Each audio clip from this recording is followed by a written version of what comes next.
যারা কোরআন হাদিসের অনুকূলে যারা আলেম আছে তাদেরকে যদি জিজ্ঞাসা করা হয় আমার নবী আছে কোথায়, তখন বলে দেবে তোমার গোল পিনহানা সুন্নতি পোশাক আর মাথায় টুপি আর দাড়ি, ইবাদতে আল্লাহ পাবে আর নবী পাবে। জোরে বলেন সুবহানাল্লাহ, আর একটু জোরে বলেন সুবহানাল্লাহ। কিন্তু আমি বলে দিলাম অবচ্ছা আপনি বলে দাও নবীজি কোথায়। এখন যে এই বদল বলে সে এখন আমার পক্ষে নামে পক্ষে, তাহলে সে ফেসবুকে বলবে যে যারা তোমার ছেড়েছো ভাই মাশাআল্লাহ খুব সুন্দর হয়েছে। তাহলে আমার বক্তব্য ছিল সত্য আর তার বক্তব্য ছিল ভেলিগুড়ের পানি দিয়ে ডাক্তারগিরি করা, না মরবে রোগী না সারবে রোগী।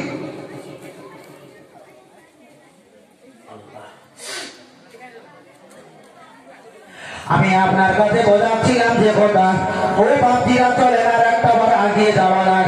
আপনারা নামাজ পড়েছেন, আমরা নামাজ পড়েছি। নামাজ পড়ার সময় আমরা যখন সাজদা দেই, সাজদা দেওয়ার সময় আগে কপাল দেই না আগে নাক দেই? নাক দেওয়া ফতোয়ার কেতাবে আছে, ওটা আমি নাকচ করছি না অস্বীকার করছি না, ওটাও ফতোয়ার কেতাবে আছে। তবে দারাবি রহমাতুল্লাহ আলাইহি বসিরাত আল্লামা রুহুল আমিন রহমাতুল্লাহ আলাইহি নামাজ শিক্ষায় 117 নম্বর পৃষ্ঠা লিখেছে, বাবা তোমরা সাজদা দেওয়ার পূর্বে তোমাদের আগে কপাল দেওয়া লাগবে। অন্যান্য তাফসীরকারীরা নাক লিখেছে, তাদের সম্মান আমি মাথায় রাখি। তবে তাদের কোম্পানি যত লেবার আছে সেই ফতোয়া তারা পালন করবে। আর দাদা পীরের কোম্পানিতে আমি লেবার আছি, আমি দাদা পীরের ফতোয়া মোতাবেক অনুযায়ী আমি কাজ করব। ওরা যদি আমারটা ভুল বলে আমি কিন্তু ওদের ছাড়বো না। ওটাও ঠিক এটাও ঠিক, আমি একটা কোম্পানির আন্ডারে আছি। এবার আপনার কাছে বলছি, লক্ষ্য করে দেখা যায় পশ্চিমের দিকে কেবলা দিকে কেউ যদি একটা বার পা লম্বা করে দেয় ওটা হলো শরীয়তে না যায়, চলবে না। হরিকটি আমলকি মরা অর্জুন কালবে রজনী বেমা তুলসী শেখরা শান্তি মোসাফির দিলবার এক কোটায় কোন পানের পিস কিংবা থুতু আল্লাহর কাবা শরীফের দিকে ফেলা যাবে না। কাবিরা গোনা কাবা শরীফের দিকে ইস্তেঞ্জা করা যাবে না, কাবা শরীফের দিকে পায়খানা করা যাবে না, কাবা শরীফের দিকে পা দেওয়া যাবে না। কিন্তু আমি আপনাকে বোঝাতে চেয়েছি, আপনি যখন একটা বার নামাজের জন্য দাঁড়িয়ে যাবেন, আপনার সিনা কেবলা মুখো, চোখ কেবলা মুখো, মুখটা কেবলা মুখো, হাতটা কেবলা মুখো, আপনার হাঁটু কেবলা মুখো, সেজদায় যাবেন আঙুলগুলো কেবলা মুখো। কিন্তু এটাই আপনার পা, আপনি দাঁড়িয়ে আছেন, আপনার পা কিন্তু কেবলা মুখো করা আছে, সোজা করা, এমন বেকা করা নেই, কেবলা মুখো সোজা করা আছে। তার কারণ একটাই হলো ওরে আল্লাহর কাবা, আল্লাহর কাবাকে আমার আল্লাহ কাবা শরীফ বানিয়েছে। তামাম পৃথিবীর জমিনে লক্ষ লক্ষ কাবা যদি বানানো হয়, একটা ইমানদার ব্যক্তি যদি না থাকে আমার আল্লাহ কাবা শরীফটা ধ্বংস আর বিলুপ্ত করে দেবে। পৃথিবীর জমিনে একটা কাবার প্রয়োজন নেই। আল্লাহ নবী হাদিস শরীফে বলেছেন, লা তাকুমুসসা হাত্তা লা ইউকালা ফিল আরদি আল্লাহু আল্লাহ। তামাম পৃথিবীর জমিনে যদি একটা ইমানদার থাকে আল্লাহ আসমান আর জমিনকে মওজুদ করে রেখে দেবে। তাই লক্ষ কাবার বিনিময়ে পৃথিবী ঠেকাতে পারবে না। একটা ইমানদারের বিনিময়ে আসমান আর জমিন পৃথিবীটা আল্লাহ বাঁচিয়ে রেখে দেবে।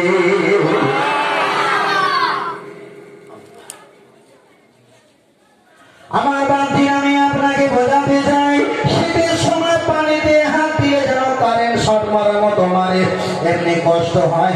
আমরা হয়তো বাড়িতে হিটার রেখেছে, সুইচ মেরে দিয়ে 2-4 মিনিট পরে গরম পানি হয়ে যায়, আমরা কষ্ট পাই না, আরো অনেক ভাইরা কষ্ট পায় না।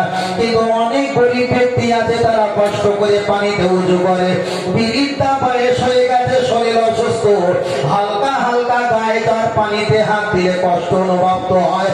তবে আল্লাহর বান্দা জেনে রেখে দাও, তুমি পৃথিবীর যেখানে দাঁড়িয়ে তুমি সেজদা দেবে ওটা আপনার ইমাম সাহেবের পায়ের কাছে হতে পারে, মুসল্লির পায়ের কাছে হতে পারে।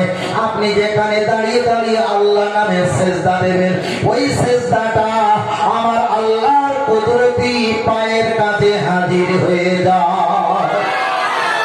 আর একটু জোরে বলে সুবহানাল্লাহ। আমি আপনাকে বোঝাতে চেয়েছি ও পাপিরা খুব খেয়াল করে বুঝবেন। তাই নামাজের কথা আমি বলছিলাম, লম্বা করে বলার আমার অবকাশ নেই। মশলার কথা বলছিলাম, ফ্রি ফায়ার পাবজি খেলার কথা বলছিলাম, আর খেলা করা যাবে কিনা কথাটা বলছিলাম। হাজার কথা বলেছি, আরো লক্ষ কথা বলবো, আগিয়ে চলে যাও। এবার আমি আপনার কাছে আর একটা কথা বলছি বাবা, আমরা ইবাদতের ভিতরে অনেক কিছু ভুল করে থাকি।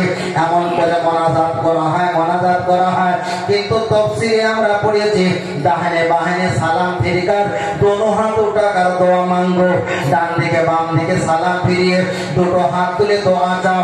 ইয়ানি কান্দু সে উঁচি না করো, অথবা কানের উপরে তোমরা তুলবে না। দোয়া যা ফারে ঘোকার দোয়া যখন শেষ হয়ে যাবে, দোনো হাত মুখ পার ফিরলো, দুটো হাত তোমরা মুখ থেকে ফিরে নিয়ে আসবে।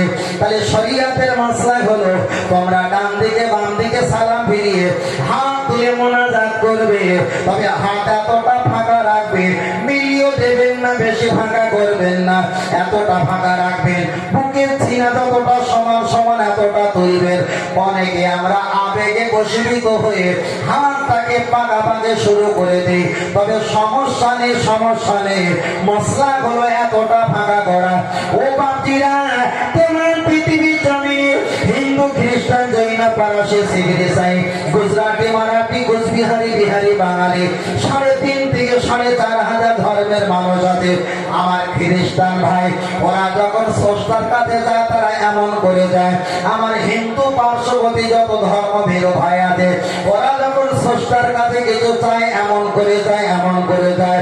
মুসলিম যারা আমরা আছি আল্লাহর কাছে যখন যাই আমরা এমন করে যাই। তাই এমন করে চাইলে মালিক খুশি হবে না, এমন করে চাইলে মালিক খুশি হবে না, এমন করে চাইলে মানুষ আল্লাহ খুশি হবে না। তবে দুনিয়ার মানুষ মানুষের কাছে কিছু চাইতে গেলে একটা হাত আগিয়ে দেয়, তাকে আমরা ভিক্ষুক, সাইল, কাঙাল, এতিম আমরা বলে থাকি। আল্লাহ দরবারে একের জায়গায় দুটো হাত লাগিয়ে দেয়। পৃথিবীর সবচাইতে বড় নিকৃষ্ট কাঙাল, এতিম আল্লাহ আপনার দরবারে দুটো হাত তুলেছে।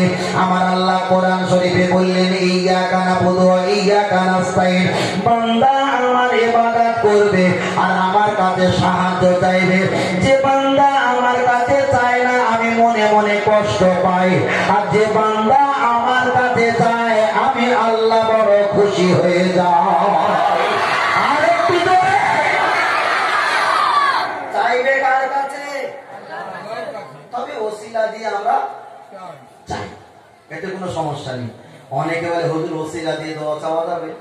আরে এতে কোনো সমস্যা নেই, ওসিলা দিয়ে দোয়া চাও। একজন ফোন করেছে টাকা নেবে, তা বলছে ভাই কি ব্যাপার? না অমুক ভাই বলেছিল এটা দিতে, ওসিলা, কোনো সমস্যা নেই, ওসিলা দিতে পারে। এই যে আমার মুখে মাস্ক পরেছে, আমার পকেটে টাকা আছে, না হলে 1000 টাকা থাকে, এটা আপনাদের মধ্যে পকেটে ভালো করে পড়ি তো ঠিক নেই, শুধু পকেটে রেখে রেখে বয়স ঢুকিয়ে রাখতে হয়, ধরলে মাস্ক।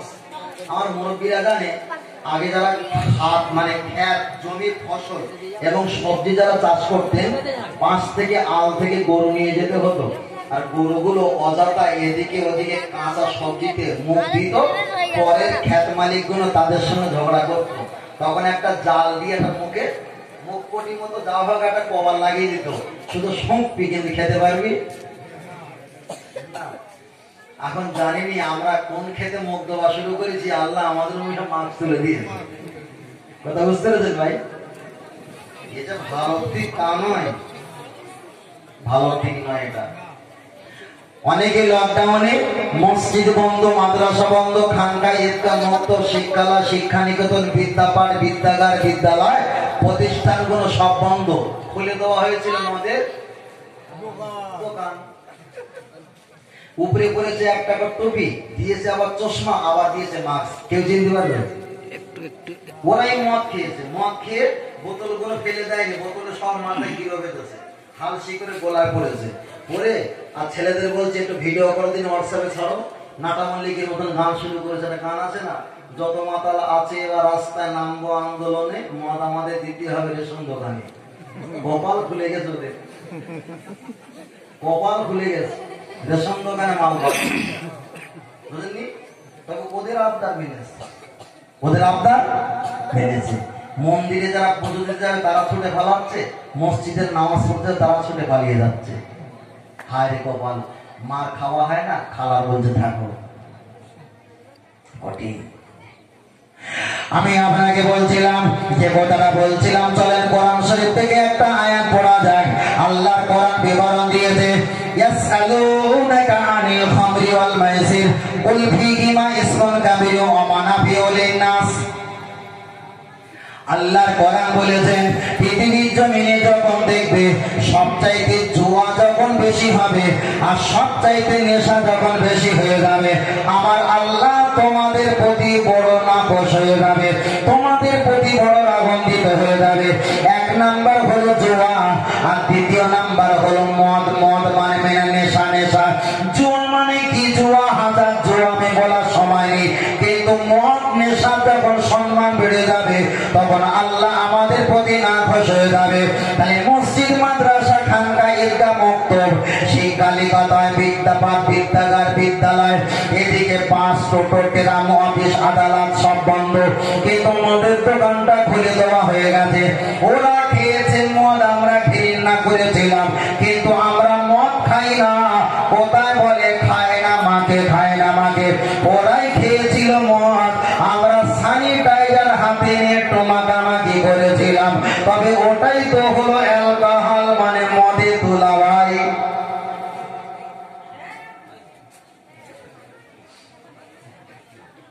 নাকি সাইডে দেখি আমার একজন বলেছিল যে গাঁদা খেলে গাঁদা খাল মনে করেছে এই মন্ত্রী সরকারে থাকে আরো বেশি যাবো, নাকি মিথ্যা বলছেন?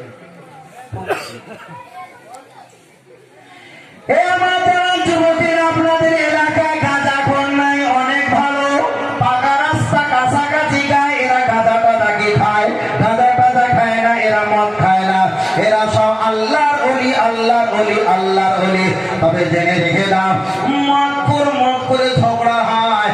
বেশি যদি মদ খেয়ে নেয়, এ ওকে ধাক্কা মারে, ও ওকে ধাক্কা মারে, কিন্তু পৃথিবীতে প্রধান মারপিট হয়, এক দল আর এক দল মারপিট হয়, আবার শ্রোতা মারপিট হয়, বক্তা হিংসা হয়, পীরে হিংসা হয়, দোকানদারি ঝগড়াঝাটি হয়, টোটোওয়ালা অশান্তি হয়, কিন্তু গাঁজাখোর অশান্তি আমার চোখে পড়েনি। গাঁজাখোরদের একটাই কারণ হলো এটা, তার কারণ যারা মদ খায় ওদের কাছে থাকে 5 জনের প্রতি 5টা গ্লাস, ওরা মদ ঢেলে দিয়ে আবার পানি দিয়ে দেয়, মানে বিষটা হালকা হয়ে যায়, কিন্তু নেশা হবে, কিন্তু মারের রাগ হবে না। কিন্তু আমি আপনাকে বোঝাতে চেয়েছি, যারা গাঁজাখোর ওরা 4 কোনায় একটা কাপড় নেবে আর একটা মাটির কলস, কলসি পেনা শুধু একটা ভাঁড় নেবে, উপরে আগুন দেবে, 4 জন 5 জন সুন্দর করে বসবে, কলসি ভাঙা টান দিয়ে বলবে, বড় মামা তুমি ধরো। জীবনেও রক্তে 14 পুরুষের মামা হয় না, মামা হাত দিয়ে ধরলো, আবার মামা যখন টান মেরে বলছে বড় ভাই তুমি ধরো, বড় ভাই ধরলো। তাই এদের এত সম্পর্ক। ও বাপজির আমি বোঝাতে চেয়েছি, রসুলের একটা হাদিস আমার মাথায় পড়ে যায়। আল্লাহ নবী বলেছে, যে যার এটো খাবে, যে যার ছোটা খাবে, তার প্রতি মিল মহব্বত বেড়ে যায়। তাই যারা মদ খায় তাদের গেলাস আলাদা, হয়তো ছোটা বড্ড একটা পড়েনি, কিন্তু গাঁজা করে ছোটা এর 4 কোনা কাপড়, এ একই এটো ও খেয়েছে, ওর ছোটা ও খেয়েছে, ওই জন্য ওদের সম্পর্কটা খুব ভালো। তবে গাঁজাখোর কখনো ঝগড়া হয় না, যদি বা হয় ওটা খুব পুরুষ, ওটা ভুলবশত। অনেক ব্যক্তি আছে নেশা করে, আপনাদের আমি হাত জোড় করে পায়ে জোড় করে বলি, রাজ্য সরকার চাইবে নেশা করো, প্রধানমন্ত্রী চাইবে নেশা করো, অনেক মানুষ চাইবে নেশা করো, আপনি নেশা করবেন না। পৃথিবীর জমিনে পুলিশ আমার বন্ধু নয়, আর মেম্বার মাতব্বর আমার বন্ধু নয়। মেম্বার চাইবে 2টো দল এক জায়গায় রাখবো, আমি মীমাংসা করবো না, পঞ্চায়েতের ভোটটা নবান্নের মীমাংসা হবে। আবার পুলিশ চাইবে যত কেস হবে আমার তত ইনকাম বাড়বে, অফিসার চাইবে যত অশান্তি হবে ঘুষ আমি পাবো, এদিকে উকিল চাইবে যত কেস কাবারি হবে তত আমার লাভ হবে, টিউশনি মাস্টার চাইবে ছাত্র যত ব্রেন খারাপ হবে আমার কাছে 12 বছর 12 মাস হয়ে রেখে দেবে, জুতো ওই মসিওয়ালা চাইবে যাবে, জুতো যত ছিঁড়ে যাবে আমি পালিশ করে দেবো, আমার লাভ হবে। তাই তামাম পৃথিবীর মানুষ সবাই সার্থকবাদ, কিন্তু চোর আমার বন্ধু, চোর আমার বন্ধু। বারবার বলে আল্লাহ, মফিজুলের 2 তলা ঘর আপনি যদি 5 তলা দাও, তাহলে 4 তলার মাথায় ঘুমাবে, অন্তত নিচের তলার মালগুলো তো খালি করতে পারবো। তাই কেউ আমার উপকার চাইনি, 5 তলা চেয়ে যদি 1 তলা খালি করে, এতে কি আমার রাগের কারণ থাকতে পারে? কেন সে তো 5 তলা চেয়েছে, 5 তলা আমার জন্য দোয়া করে দিয়েছে, 1 তলা নিয়ে গেছে, সমস্যা আছে?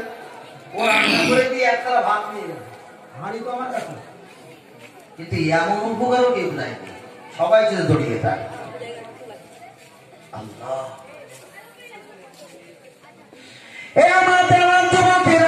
আমি মশলার কথা বলছিলাম, বিভিন্ন দিক দিয়ে আর একটা প্রসঙ্গ আপনার কাছে বলছি। আমি কাউকে ছোট করছি না, কাউকে আমি মর্যাদা দিচ্ছি না। যে যে স্তরে মানুষ, সেই স্তরে আমি রাখার জন্য চিন্তার থেকে আমি করা শুরু করেছি। চলেন একটাবার আগিয়ে যান, আপনারা নামাজ আদায় করবেন। আপনাদের ছোট ছোট বাচ্চাগুলো নিয়ে মসজিদে নামাজ পড়তে যাবেন।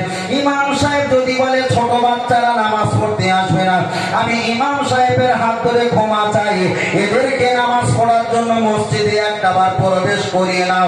মাদ্রাসা ছোট ছোট বাচ্চাদেরকে বসিয়ে দাও, জলসা মাহফিলে ছোট ছোট বাচ্চাদের বসিয়ে দাও। আপনি কি জানেন না, মসজিদে নববীতে যখন একটাবার নামাজ শুরু হয়ে যায়, আর মদিনার ছোট ছোট বাচ্চারা, ছোট ছোট মেয়েরা, ছোট ছোট ছেলেরা কাতারের মাঝখান দিয়ে এ মাথা দিয়ে ছোটে, ও মাথা দিয়ে ছোটে, ছোটাছুটি শুরু করে। আজকে ছুটছে, কালকে ছুটছে, 5 দিন পরে ছুটবে, একদিন তারা আদব শিখে যাবে, জীবনে আর ছুটবে না। আর মসজিদে আসা যখন ওদের অভ্যাসগত হয়ে গেছে, একদিন না তারা নামাজি হবে, একদিন তারা রোজাদার হবে, একদিন তারা আল্লাহওয়ালা হবে। আর আপনার বাচ্চাকে মসজিদ মুক্ত করবেন না, জলসা মুক্ত করবেন না, মাদ্রাসা মুক্ত করবেন না, হুজুর ব্যক্তির সঙ্গে মুসাফা করাবেন না। আপনার বাচ্চার কাছে একটা মোবাইল দিয়েছে, কাঁদলে পরে মোবাইল ছেড়ে দেন, হাসলে পরে মোবাইল ছেড়ে দেন। তাই আপনার বাচ্চার সম্পর্ক মোবাইলের সুসম্পর্ক। তাই একটা মাত্র কলেমা জানলো না, নামাজ জানলো না, মসজিদ মুখ হলো না, মাদ্রাসা মুখ হলো না, আল্লাহ খোদাবিরতা হতে পারলো না। তাই আপনি যে বাপ আপনার ছেলের হাতে কি তুলে দিয়ে গেছে, যে অস্ত্রের বিনিময়ে লক্ষ লক্ষ যুবক শেষ হয়ে যাচ্ছে, সেই অস্ত্র আপনি আপনার বাচ্চার হাতে তুলে দিয়েছ। তবে এরকম সমাজে বাপ মা বেঁচে থাকাটাই পৃথিবীর জন্য যেন ঝেল্লা জঞ্জাল। আমার 2টো বাচ্চা, একটু অল্প বয়স, একটা 8 বছর, একটা 10 বছর। একজন হেফজ শুরু করে দিয়েছে, একজন কোরআন শরীফ পড়ছে, কয়দিন পরে হেফজ শুরু করবে। 3 বছরে হাফেজ শেষ, 1 বছরে মানে 2-3 বার দহরা দিয়ে দেওয়া হয়ে যাবে। 6-7 বছর পড়লে একটা জায়গা মৌলানা কমপ্লিট হয়ে যাবে, তখন পর্যন্ত বিয়ের বয়স হবে। আমি যখন ছুটি করে বাড়িতে নিয়ে যাই, বড় ছেলেকে বলায়, আব্বু কোন একটা সূরা পড়ো দিই, বলছে আপনি বলেন। আম্মা ইয়াতাসাআলুনা আনিন নাবাইল আযীম আল্লাযী হুম ফীহি মুখতালিফুন। পড়া শুরু করেছে, ও যে আটকে যায়, মেয়েটা লাই কোথা থেকে ছাড়া সেখান থেকে পড়ো, ও পড়া শুরু করবে, বুঝলেন না? ও চুল করছে, পড়ছে, মাথায় রাখেন করছে, পড়ে যাচ্ছে, হয়তো পড়ে যাচ্ছে, যেখানে আটকে যায় সেখান থেকে আমি ফের বলছি, ফের পড়ছে। তাহলে আমি যখন বিদায় নেওয়ার আগে আমার ছেলেটা রমজান মাসে আমার ঘরে, একটা ঘরে বড় ছেলের ঘরে বড় ছেলে খতম পড়বে, ছোট ছেলের ঘরে ছোট ছেলে খতম পড়বে, মেজে ছেলের ঘরে মেজে ছেলে খতম পড়বে, ওর স্ত্রী সেও খতম পড়বে, ওর আর একটা স্ত্রী সেও খতম পড়বে। মানে 3টে ছেলের 3টেই তারা প্রতি মাসে 3টে করে খতম দেবে। টোটাল পাড়া মিলে একজোট করে একটা খতম হয়। এমন বাচ্চা তৈরি করো, 3টে কামরা, রমজান মাসে 3টে করে খতম তারাবি হবে। কি হবে টাকা? কি হবে টাকা? আমরা যা প্রতি রাত্রে যা কামাই, আমাদের পোশাক, আমাদের আশাক, আমাদের ঘড়ি, আমাদের মোবাইল, লক্ষ লক্ষ টাকা কিনতে পারি না ভাই, কি হবে? খুব সমস্যা।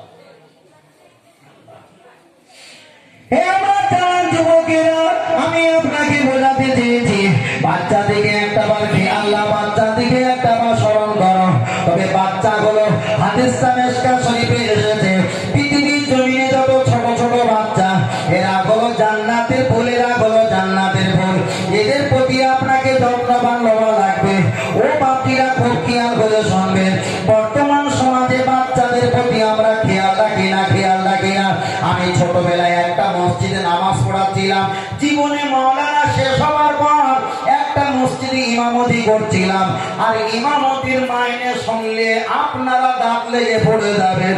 ইমামতি যখন ভর্তি হয়েছে মাত্র 900 টাকা, 900 টাকা ইমামতি করে আমার একটা সাইকেল দিয়েছে, আমাকে গিফট সাইকেল দিয়েছে। সাইকেলটা চালিয়ে বাড়ি আসি আবার দেখা যায় ইমামতি করতে যায়। 3 বছর ইমামতি করে বলছি সেক্রেটারি সাহেব আমাকে একটু মাইনে বাড়াও। ওই 9 যখন ছিল তখন ওটা 10 করে দিলাম, মানে 1000 টাকা ইমামতি করলাম।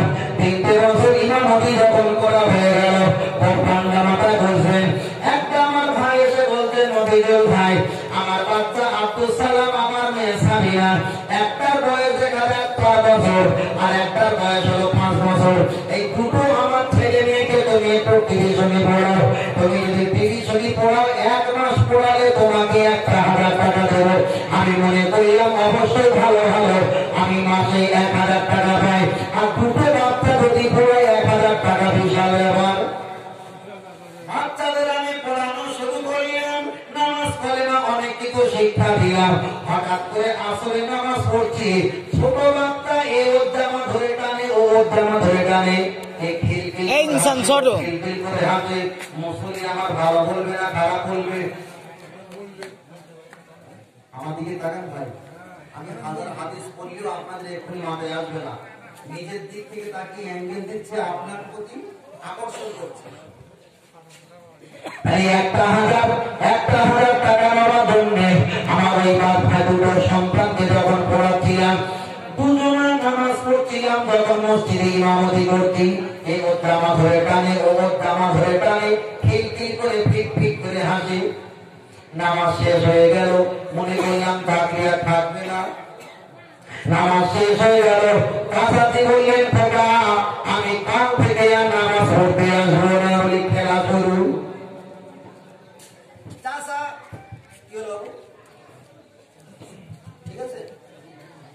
হ্যালো, চাচাকে বললাম চাচাজি নামাজ পড়তে আসবে না কেন? জবাবটা আমি ক্ষমা চাইছি। চাচা চাচি বলেছিল আমি নামাজ পড়ছিলাম, আর দুটো বাচ্চা হেসেছিল আমার নামাজে ডিস্টার্ব হয়েছে। আমি বললাম আমি ক্ষমা চাইছি। তোমার কোন সময় ডিস্টার্ব হয়েছিল বলো? বলছে আমার ডিস্টার্ব হয়েছিল তাসাহুদ পড়ার সময়। আমি তাসাহুদ পড়ার সময় ডিস্টার্ব হয়েছে মেনে নেবো, তবে তুমি একটা তাসাহুদটা পড়ে আমার শোনাও। চাচাজি বলছি আমি তাসাহুদ কেন বলবো? তুমি তো সব বলেছো, তাহলে তোমার অসুবিধা কোথায় হচ্ছিল?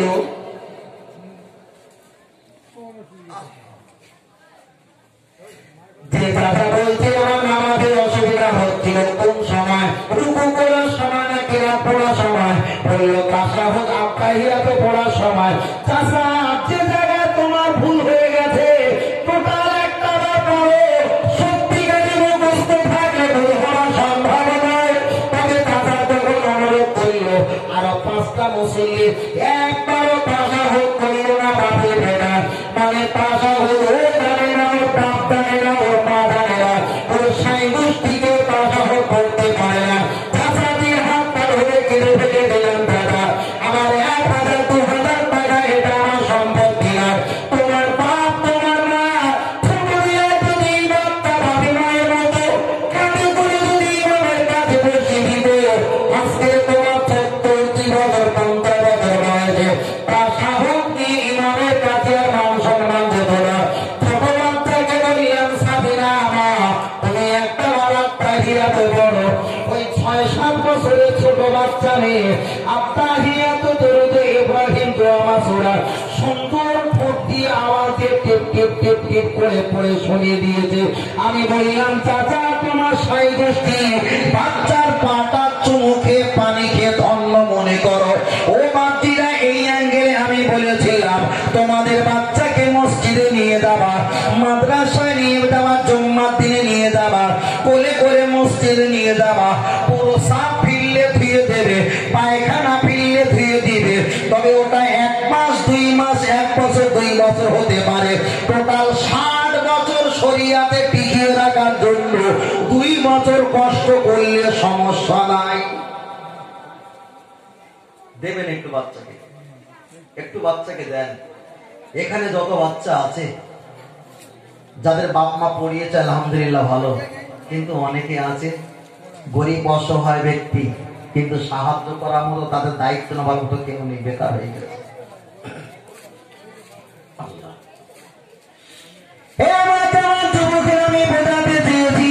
আপনি কোরআন শরীফ শিক্ষা দেবেন, নবী আমার হাদিস শরীফে বলেছেন যার ভিতরে ইলমে শিক্ষা নেই ওই ব্যক্তিটার ভিতরটা যেন জঙ্গল আর জঙ্গল জঙ্গল। আপনি ভালোবাসবেন কাকে? আপনি ভালোবাসবেন রক্ত দেখে ভালোবাসলে আপনার ভুল হবে, বংশ দেখে ভালোবাসলে আপনার ভুল হবে। আপনি ভালোবাসবেন কি দেখে? আপনাকে ইলম দেখে জ্ঞান দেখে ভালোবাসতে হবে। আপনি একটা বার এগিয়ে যাও। আল্লাহ কোরআন শরীফে জানিয়ে দিয়েছে ইন্নামা ইয়াখশাল্লাহা মিন ইবাদিহিল উলামা। আমার বান্দা দিগকে আমি ভালোবাসি আর বান্দারা আমাকে ভয় করে, আমাকে ভালোবাসে। যারা আলেম আমি আল্লাহ তাদেরকে বড় ভালোবাসি। তাহলে আমার আল্লাহ জ্ঞানীদের পক্ষে দয়াল নবীর কাছে দৌড়ে গেলাম, ইয়া রাসূলুল্লাহ হাবিবাল্লাহ, আল্লাহ জ্ঞানীদের পক্ষে জ্ঞানীদের ভালোবাসে, আপনি কি করবেন? দয়াল নবী বললেন আমার সাহাবা জেনে রেখে দাও, তালাবুল ইলমি ফারিদাতুন আলা কুল্লি মুসলিমিন আল মুসলিমা আও কামা ক্বালা আলাইহি সালাম। প্রতিটা নরনারী আমল বনিতা প্রত্যেকের ইলমে শিক্ষা করা ফরজ। যারা জ্ঞানী আমি তাদেরকে ভালোবাসি। আবু বকর, ওমর, ওসমান, আলী, তালহা, জুবাইর, আব্দুর রহমান বিন ওসাদ বিন আবু ওয়াক্কাস, আবু ওবায়দা বিন যায়েদ, আবু ওবায়দা বিন জাররাহ, শত শত হাজার হাজার সাহাবা ছিল। তার ভিতরে আবু বকরকে ভালোবাসতাম। আবু বকরের ভিতরে ইলম ছিল আর জ্ঞান ছিল, ওই জন্য আমি রাসূল আবু বকরকে সবচাইতে বেশি ভালোবাসতাম। তাই আল্লাহ ভালোবাসে জ্ঞানীদের, দয়াল নবী ভালোবেসেছে আবু বকর জ্ঞানীকে। ফুরফুরা শরীফে চলে যায়, দাদা পীরকে জিজ্ঞাসা করি, ও আমার দাদা পীর হাওড়া, হুগলি, মেদিনীপুর, 24 পরগনা, পুরুলিয়া, বাঁকুড়া, দিনাজপুর, আহমেদাবাদ, নাগপুর, কানপুর, গুয়াহাটি, শিলচর, বাংলাদেশ, তাম পৃথিবীর অলিতে গলিতে লক্ষ লক্ষ আপনার মুরিদ ছিল, কিন্তু 24 পরগনার বসিরহাটে একেবারে দেখা যায়, একেবারে বাংলাদেশের বর্ডারে